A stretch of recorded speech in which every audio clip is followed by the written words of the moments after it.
Hello, my name is Megan Micklewright, also known as the Savvy Spender, award-winning financial influencer helping people to make and save money every day. Hello, I'm Anita Naik. I'm the savings expert at VoucherCodes, and I write many of the blogs on personal finance and how to save on your everyday purchases. At VoucherCodes, we're passionate about saving you money, so we've done some research into your financial well-being to find out what areas you want to hear more about and how we can help you. So today we're going to talk about budgeting, societal pressures, emotional spending, and how to become more financially literate. So let's get into it.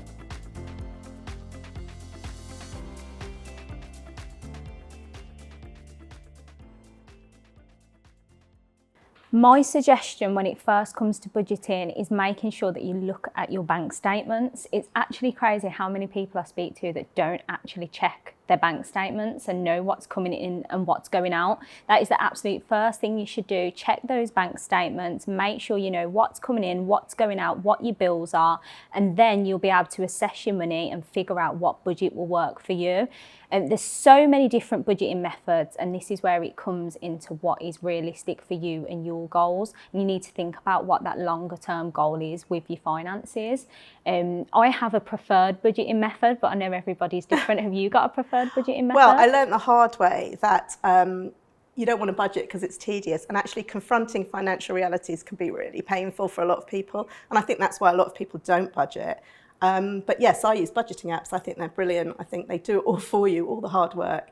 But I think the main thing for a lot of people is to confront needs versus wants. Because if you're going to do a budget, the very first thing you've got to do is prioritise your needs over your wants, which is a really hard thing to do, isn't it? It is a hard thing to do because you can find out quite a lot of things that you don't like about your spending. And like you say, it's the harsh reality of budgeting. But I think it's important to mention as well that budgeting isn't restrictive. When people first think about budgeting, they don't want to do it because they think it's going to restrict your spending, when actually, it actually gives you more money to spend because you actually know where it's going and where it's going to be going, rather than just wondering where it went at the end of it all. So you can, put a budget in place, know where your money's going, know what you've got left at the end of the month, and actually just know where your money is going. So I think it's a really important thing to realise that, it's a mindset. If you do a budget, then you feel more in control of your finances and you end up, as you say, having more money. So 35% of people actually put a certain amount of money up every month, but actually end up dipping into it. And that can actually make you feel like, oh, I'm not very good at saving, I'm failing, when actually you just need to reassess that budget and look at maybe reducing the amount you're saving, because then every month you will not dip into it.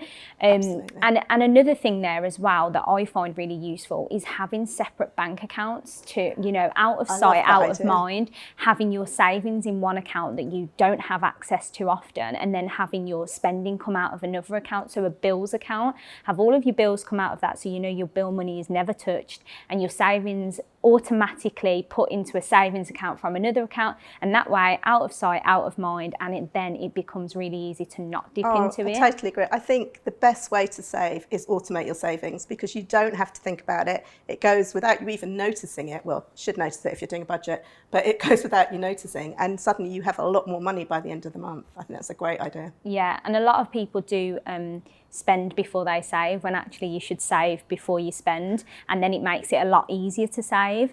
And automated savings tools makes that really easy to do, because like you say, even though you will notice it because you're budgeting, you don't actually notice that money go because you're used to spending after it's been taken, rather than before it's been taken.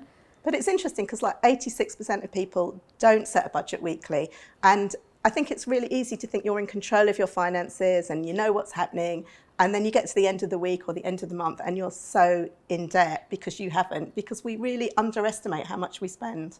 Yeah, especially if you are someone that's paid weekly, or you are self-employed or a 0-hour contract, whatever it is, you could fluctuate with your money. And that's why a budgeting method is so important, because depending on what your finances are, depends on what budgeting method works for you. And there's so many out there, and it can be overwhelming when you Google it and you see all these different methods.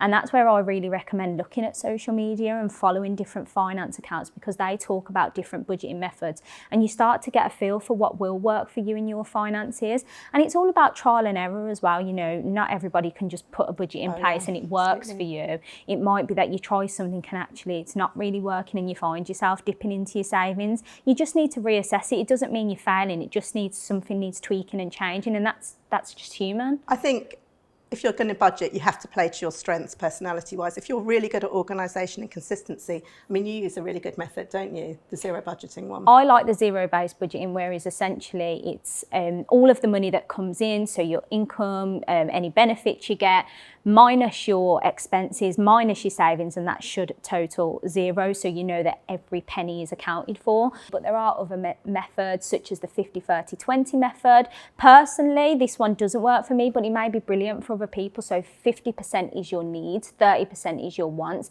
and then 20% is your savings/investments. But not all the time you can get to them percentages, and that's personally what didn't work for me. But again, it's about what works for you, your budget, and tweaking and changing things to suit your finance goals. I agree. I think if you're a very lazy person like me, I use the most simple method. I just download a free template or use a free app, a free budgeting app, and it does it all for you because you just have to fill it in like a questionnaire and then it works it all out for you. And even my banking app, it tells me where my spending's going, how much I spend at the grocery store, how much I spend on Amazon, quite a lot. So it's really good for me to kind of pull my money back by seeing, you know, these charts on these apps. I think they're brilliant, the apps. Yeah, especially with the digital AI tools out there now, you can really dive into your finances without having to do too much work yourself. Like you said, there's so many different budgeting apps now, and even just your banking app tells you that you've overspent this month on your groceries, or you've spent more this month than last month, and that's where you can tap into it and have a look yourself at, why did I overspend? Is there something that's going wrong here? Could I change anything?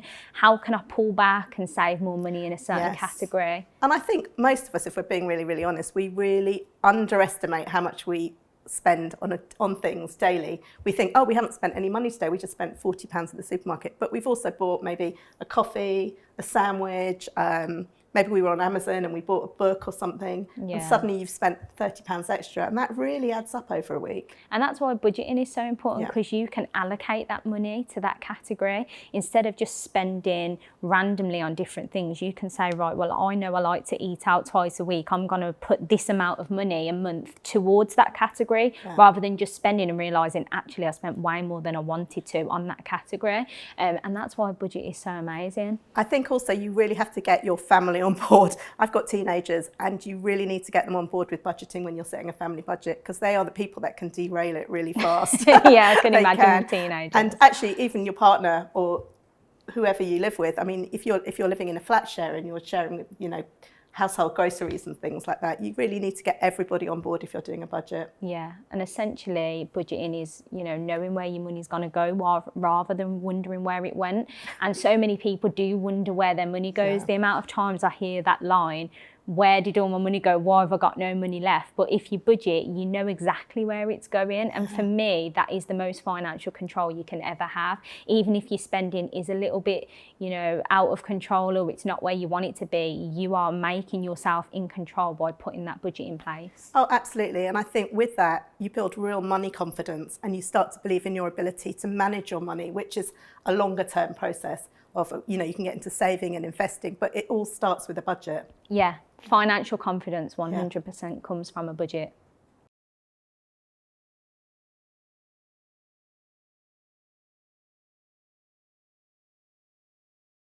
My key takeaways for budgeting are: write down your needs. Those are rent, food, utility bills, direct debits, any debts you've got to pay, like to credit cards. That's the very first thing you need to do. The second thing you need to do is look at your incoming money. Apart from your salary, do you have any side hustles that bring in money? And then from that, you can basically set out any budget plan. And take the time to look at your bank statements. That's the only way you will actually know how much you are spending. Check those bank statements, see where your money is going, and that way you'll be able to set a realistic budget that works for you. It's no secret that emotions play a big part to our spending, whether that's happy or sad emotions, and it's important to know where our spending triggers lie. So 74% of people let their emotions impact their spending, whether that's positively or negatively. Thank you for joining us. We hope you found that beneficial. For more from Megan, head over to her channel at The Savvy Spender Official, and don't forget to hit follow and head to us on social and let us know what you thought.